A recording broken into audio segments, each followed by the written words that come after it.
Hello नमस्कार, मी सुप्रिया गपशप with Supriya गुरु ह्या चॅनलच्या एका नवीन व्हिडिओमध्ये तुमचं स्वागत आहे।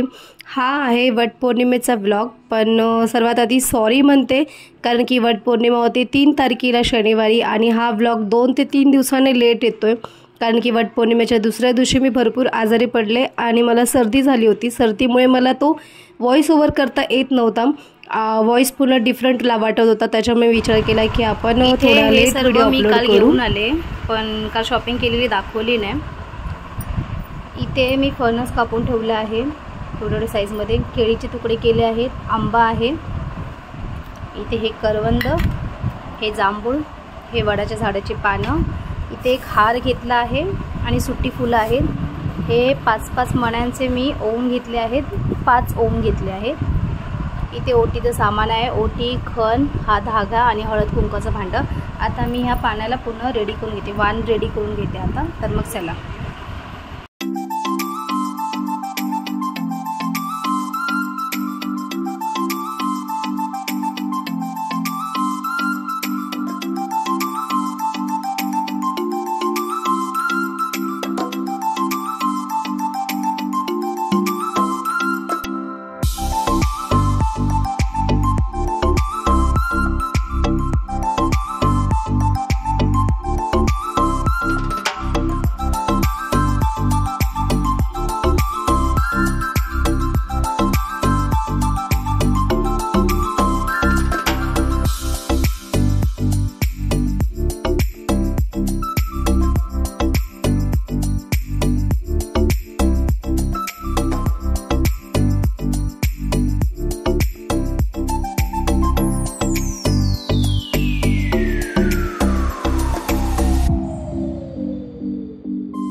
इथे माझे 11 वाण रेडी झाले आहेत आणि वेगळ्या प्लेटमध्ये मी ओटीचं सामान, धागा आणि एक हार आणि सुट्टी फुलं असे घेतले आहे। आणि इथे हळद कुंकाचं भांडं आहे, हे मला बरं पडतं कॅरी करायला।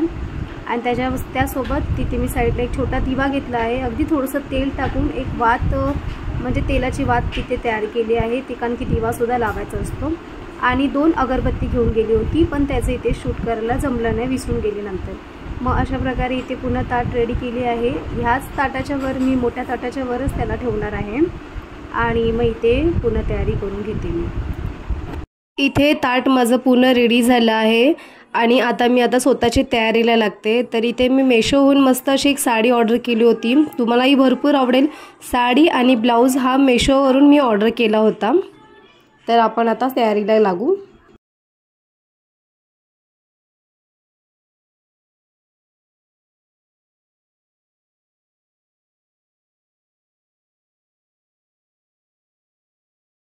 तर फ्रेंड्स, इथे मी प्रॉपर अशी रेडी झाली आहे। ग्रीन कलरची साडी आहे, ब्लॅक आणि गोल्डन कॉम्बिनेशनमध्ये बॉर्डर आहे आणि ब्लाऊजसुद्धा ब्लॅक आहे आणि मस्त सिक्वेन्सची डिझाईन केली आहे ब्लाऊजला, फ्रंट आणि बॅकला। खूप मस्त असा ब्लाऊज आहे, मस्त लुक देतो।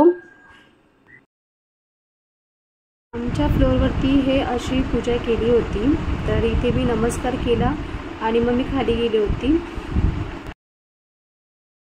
तर इथे फायनली मी आणि माझी फ्लोअरची मैत्रीण आम्ही दोघी निघालो आहोत आणि फ्लोअरच्याच एका लहान मुलीला आम्ही सोबत घेऊन गेलो होतो आणि इथे प्रॉपर असं आम्ही पोचलो आहे। थोड्याशा अंतरावरती होतं आणि भरपूर कडक ऊन लागला आम्हाला। तर इथे आम्ही पोचलो आणि इथे पूजेला सुरुवात केली आहे। पूजा थोडी फास्ट फॉरवर्ड करते, कारण की खूप मोठा व्हिडिओ झाला होता। तुम्हा सर्वांना तर माहिती असेल कशी सुरुवात करतात। तर सर्वात आधी मी झाडाला थोडंसं पाणी टाकलं, त्यानंतर तिथे मी दिवा लावून घेतला आणि जो आपण घरातून रेडी करून आणलेला जो वाण होता, तो वाण आपण झाडाच्या पुढ्यात ठेवायचा आहे। एखादा हार आणायचा असतो झाडासाठी, तर झाडाला तो हार बांधून घेतला। वाण ठेवा, वाणवरती सुट्टी फुलं ठेवा, अगरबत्तीने पूजा करून घ्या, त्याचे हळद कुंकू लावा। अशा प्रकारे ते वाणला झाडाच्या पुढ्यात ठेवून त्या वाणची पूजा करून घ्या आणि त्याच्यानंतर तो दोरा असतो, तो त्या दोराला अटॅच करायचा आणि तेव्हा 7 फेऱ्या मारायच्या असतात। पाणीसुद्धा टाकतात, पण पाण्याने भरपूर जागा ओली होते, त्याच्यामुळे त्यांनी सांगितलं की तुम्ही एका जागीच सर्व जे पाणी आहे ते तुम्ही ओतून घ्या, तुम्हाला शेवटी समजेल। कारण की मी पण तेच केलं, कारण की जागा भरपूर छोटी होती। 7 वेळा फेऱ्या तर आम्ही मारल्या, पण पाणी मात्र मी एकदाच तिथे साईडला सोडून टाकलं।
तर इथे फायनली पूजा आवरून झाली आणि जेवढ्या तिथे सुहासिनी होत्या त्यांना हळद कुंकू लावून त्यांना वाण दिली आणि आम्ही सर्व लेडीजने मस्त अशी सेल्फी काढली.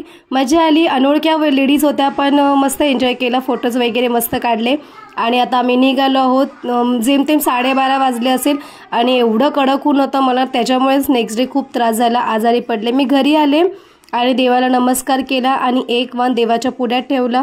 मग मी स्वयंपाकाला लागले. स्वयंपाकामध्ये सर्वात आधी मी खीर बनवली.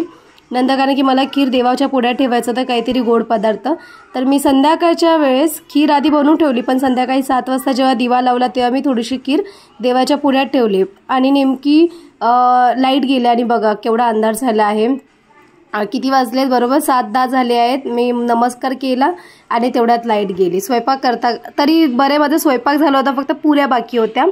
तर जेव्हा लाईट आली त्याच्यानंतर मी पुऱ्या आवरून घेतल्या. तिथे मी पनीर वाटाण्याची भाजी केली, भात, डाळ, पुऱ्या आणि थोडेसे इथे मी नळ्या जे पापड असतो ते मी इथे फ्राय करून घेतलं होतं आणि साईडला खीर. तर अशा पद्धतीने मी हे जेवण केलं. रुपेश रात्री 9 वाजता घरी आला, फ्रेश वगैरे झाला. त्यानंतर मी त्याला वाण देऊन नमस्कार केला, पण सॉरी मी तेव्हा शूट केलं नाही कारण की तेव्हा मला पॉसिबल नव्हतं, पण मी शूट केलं नाही आणि आम्ही नवरा बायको जेवायला बसलो आहोत. आणि मुली विचाराल तर मुली माझ्या मम्मीकडे आहेत अजून. आणि ते साईडला बुंदी जे की माझी फेवरेट आहे, रुपेशला माहिती आहे, तर त्याला असं वाटलं आज उपवास आहे तर आपण हिच्यासाठी घेऊन जावं. त्याला माहिती नव्हतं की मी गोडसाठी खीर बनवली होती, पण ठीक आहे माझा फेवरेट आहे म्हणून त्याने माझ्यासाठी आणलं. तर फ्रेंड अशा प्रकारे माझा वटपौर्णिमेचा पूर्ण दिवस असा गेला. मस्त वाटलं, मजा आली, संपूर्ण जेवण जेवलो नवरा बायको मिळून. तर व्हिडिओ मी इथेच एंड करते. व्हिडिओ आवडल्यास व्हिडिओला लाईक करा, शेअर करा, कमेंट्स करा. जर चॅनलला पहिल्यांदा व्हिजिट केलं असेल तर प्लीज चॅनलला सुद्धा सबस्क्राईब करा. पुन्हा भेटू अशाच एका नवीन व्हिडिओसोबत. आत्तासाठी bye bye. Thanks for watching.